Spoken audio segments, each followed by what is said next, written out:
Bonsoir tout le monde déjà, je suis un peu beaucoup stressé. Alors je vais vous raconter mon témoignage du coup. Alors tout ça commence à mes 16 ans et j'ai rencontré le Seigneur à mes 20 ans. Ça fait maintenant 1 an que je suis en Christ, donc j'ai 21 ans là. Un jour nous sommes partis détecter avec un détecteur de métaux avec mon père. C'était une de nos activités chaque week-end, mais ce jour-là c'était différent. Nous sommes allés dans une forêt et j'avais jamais ressenti une atmosphère aussi noire et pesante. J'ai même demandé à mon père pour changer d'endroit. Puis après, je me suis dit que c'était que dans ma tête, vu que je croyais en rien. J'ai donc détecté à cet endroit-là et j'ai trouvé une poignée de porte, avec écrit 666 dessus. J'ai ramené cette poignée de porte chez moi. Je me suis déscolarisé à mes 16 ans, puis plongé dans les jeux vidéo pendant 2 ans. Donc 24 heures pendant 24, c'était une addiction non-stop.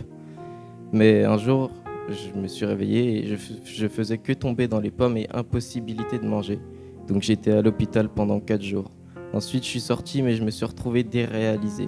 Je sais pas s'il y en a qui connaissent, c'est comme avoir l'impression de se sentir dissocié de soi-même, d'être hors de son corps, que plus rien n'existe. J'ai mis énormément de temps à accepter cet état qui était une torture. J'en ai même fait une dépression. Plus le temps passait, plus mon cas empirait. J'ai vu des psychologues, des psychiatres, des magnétiseurs, des hypnotiseurs, tout ce qu'on peut imaginer, mais rien ne m'a soulagé. Au fil du temps, ma tête se dégradait. Je commençais à entendre des voix dès que je sortais de chez moi, comme si quelque chose voulait me laisser enfermer et pas que je sorte de chez moi. C'était un calvaire, même sortir en course, je pouvais pas. Ensuite, les pensées désorganisées sont venues, les pensées suicidaires 24 heures sur 24, que j'arrivais plus à contrôler. Mon cerveau était non-stop en train de penser. Mais c'était pas mes pensées à moi, c'était des pensées qui n'avaient aucun sens. Je me couchais avec et je me réveillais avec tout ça. Et même quand je dormais pendant ces 2 ans, je faisais jamais de rêve, mais un cauchemar qui se répétait 1 à 2 fois par semaine. Je me voyais seul dans une prison et hurler chaque nuit en tapant contre les barreaux sans jamais trouver la sortie. C'était trop dur pour moi-même, donc j'ai commencé à vouloir me fuir moi-même. Puisque rien ne marchait, je me suis drogué chaque jour pendant ces 2 dernières années. Étant désespéré, je suis allé encore plus loin. J'ai touché à l'occultisme. J'arrivais à décrire une personne sans même la connaître. Les détails de sa vie personnelle. Je pratiquais aussi la télékinésie. C'est faire bouger des objets tout seul. J'ai aussi appelé des défunts. Et toutes ces choses m'ont encore plus enfoncé. J'avais pas conscience des conséquences. Et un jour, c'était trop pour moi parce que tout s'est empiré. J'étais même devenu parano. L'impression qu'on parlait tout le temps sur moi ou des fois même je croyais que des gens voulaient me traquer pour me tuer. J'avais aussi développé des hallucinations visuelles. Un jour, j'ai décidé d'en finir. J'ai pris de la drogue, des cachets et de l'alcool et ensuite je suis allé me coucher sur mon lit parce que je sentais mon corps qui a été en train de me lâcher. Je commençais à devenir tout blanc et mon corps devenait de plus en plus froid aussi. Je sentais que c'était la fin. Je sentais comme si mon âme essayait de se détacher de moi, mais qu'elle luttait. Et là, d'un coup, je suis passé dans une autre dimension. J'étais une âme et plus un corps, comme si j'étais mort. Et là, je vois comme dans une bulle de BD où il y a des conversations. Mais dedans, je me voyais heureux avec une femme, main dans la main. Comme si quelque chose, c'était Dieu, mais j'en avais pas conscience, me disait « Regarde ce que tu aurais pu vivre ». Le lendemain, grand miracle, je me réveille alors que pour moi, il n'y avait aucune chance que je me réveille de tout ça. Et je me suis souvenu de ce que j'avais vécu. Et moi, j'étais pas chrétien à l'époque, donc pour moi, c'était juste une expérience de mort imminente. J'avais pas conscience que c'était Dieu. Mais malgré tout ça, ça m'a remonté le moral quand même, comme une sorte de boost. Je me suis attaché à ce que j'appelais la vie, où le destin m'avait montré. Ça n'a pas duré longtemps, j'ai eu de l'espoir 1 semaine ou 2. Après ça, j'ai rechuté de plus belle quand j'ai vu que ce que j'avais vu et vécu n'avait rien enlevé des chaînes que j'avais. Donc j'ai recommencé à me détruire à nouveau. Puis un jour, une personne me parle sur les réseaux. Et naturellement, je me confie à cette personne, alors que c'était pas du tout dans mes habitudes de parler de moi. Pendant toutes ces années, je me suis jamais confié à qui que ce soit, même à ma famille, par peur d'être pris pour un fou. Et je pense que c'est l'une des choses les plus dures de rien dire quand absolument tout s'effondre en nous. Et du coup, je raconte que je suis comme enchaîné, que je vais pas vivre vieux, etc. Et à travers cette personne, Dieu va me parler et elle me dit, faut toujours écouter nos ressentis et ne jamais aller où notre âme nous dit non. Et à ce moment-là, c'est comme si j'avais une révélation divine, comme si tout devenait clair dans ma tête. Et je revivais le moment où j'étais dans cette atmosphère et que mon âme ne voulait pas aller à la poignée de porte avec le chiffre du diable inscrit sur cette poignée. Tout a pris sens en 1 seconde. Et au moment où j'ai compris que j'étais pas fou, mes croix que je portais en bijoux, sans croire, mais je les portais quand même, sont tous tombés. Ça n'a fait que confirmer ce que je pensais. Et au moment où j'ai su ce qui m'arrivait, J'ai arrêté la drogue au même moment. Tout a disparu. Après ça, j'ai pu manger pendant 2 semaines parce que le diable m'en empêchait. J'ai passé mes journées à marcher dans la cour de la maison à faire des allers-retours en me tenant le ventre et la tête. Parfois, je m'écroulais au sol tellement que les douleurs étaient surnaturelles. Comme l'impression qu'on m'arrachait l'âme et que cette chose allait réellement me tuer.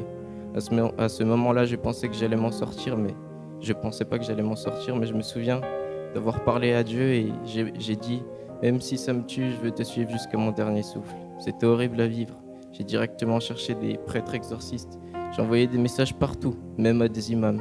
J'étais désespéré. Je connaissais pas à l'époque qu'il existait des pasteurs puisque je pensais que tous les chrétiens étaient catholiques.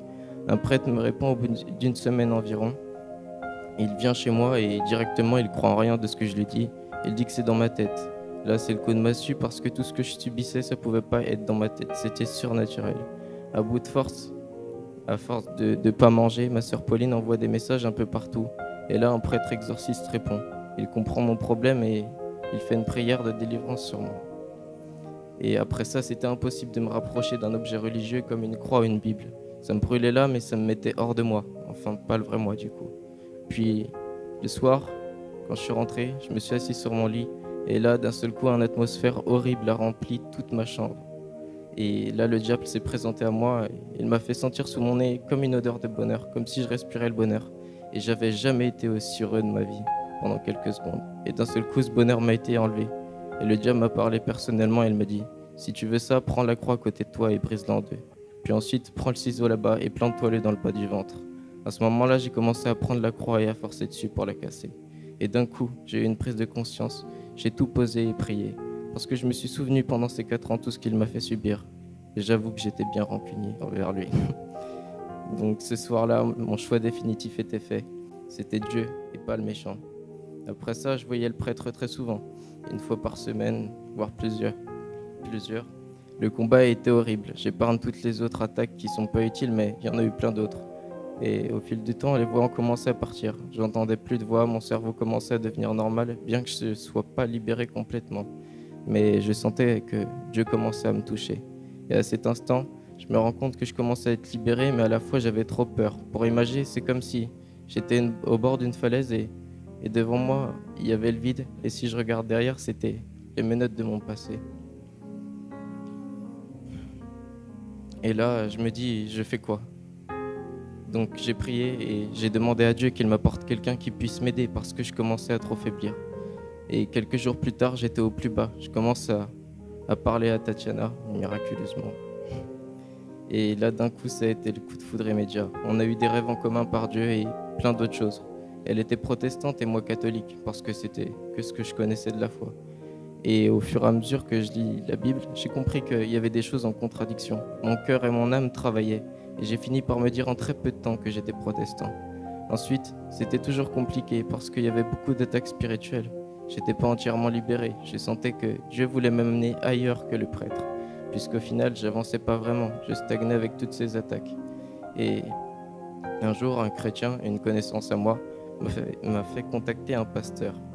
J'ai été le voir et là, le pasteur, en gros, il me dit que c'est encore dans ma tête. Donc là, le scénario recommence. Et là, je me suis senti encore une fois abattu, comme avec le prêtre, du coup, la première fois. Et découragé, je rentre chez moi et j'envoie un message à Tatiana et je lui dis « Laisse tomber, je vais m'en sortir seule. » Mais elle savait que c'était impossible, vu dans l'état que j'étais. Donc elle a prié, elle m'a dit, et elle a appelé. Elle a prié, elle a appelé. Et après, elle a dit que ce nouvel appel était vraiment guidé par Dieu. Et c'était donc Fabien. Donc je prie aussi quand j'apprends ça. Et dans ma prière, je demande à Dieu qu'il m'apporte aussi quelqu'un qui a un témoignage similaire avec des attaques spirituelles et toutes ces choses pour que je puisse me sentir compris et voir que je ne suis pas le seul. Et du coup, là on discute avec Fabien au téléphone. Il vient chez moi avec Moïse, il prie pour moi. Il y a des choses qui se passent. Après ça, il me tend la main et il me dit qu'il y a quelqu'un qui m'a écrit une lettre. Et là, je lis et je vois que je ne suis pas le seul à avoir vécu ça. Jérôme est donc la réponse à mes prières. Donc c'est comme ça que j'ai su que c'était vraiment la volonté de Dieu. Enfin, voilà. Et ça a créé un lien vraiment de confiance envers Fabien parce que il m'a tout de suite compris. Puis quand elle m'a donné ce que Jérôme avait écrit, j'ai vraiment compris que c'était la volonté de Dieu. Donc je décide d'aller au culte pour la première fois. Et quand je rentre, là, j'ai une énorme colère. J'avais une haine énorme, j'avais envie de tout abandonner. C'était surnaturel, toutes ces choses. C'est pas moi qui les contrôlais. Puis je reçois un appel de Fabien et ça me calme un peu. Ça travaille mon cœur ce qu'il m'a dit. Ensuite, je vais revoir Fabien plusieurs fois. Il a fait des prières de délivrance à plusieurs reprises. Et vraiment, toutes les chaînes se sont vraiment brisées une par une. Ses prédications, sa présence, ses paroles m'ont appris à connaître réellement le Seigneur et comment construire une relation avec lui. Les frères en Christ m'ont également énormément appris. Et rappelez-vous, quand j'avais fait ma tentative de ce que j'avais vu quand j'étais mort, où je me voyais heureux dans une espèce de bulle de BD, avec une femme main dans la main, et elle est juste là devant moi. Et si j'ai rencontré Fabien et vous tous, c'est parce qu'elle a été là et le Seigneur s'est servi puissamment d'elle. Donc Tatiana. Et voilà, c'était mon témoignage. Donc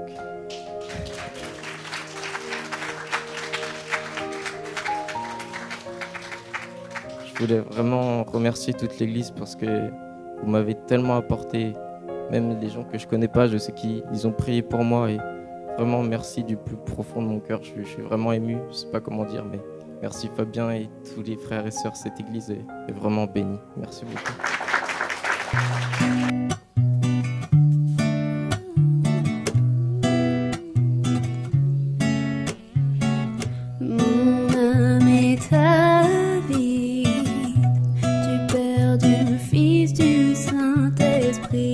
Mon âme a soif de toi, source de vie.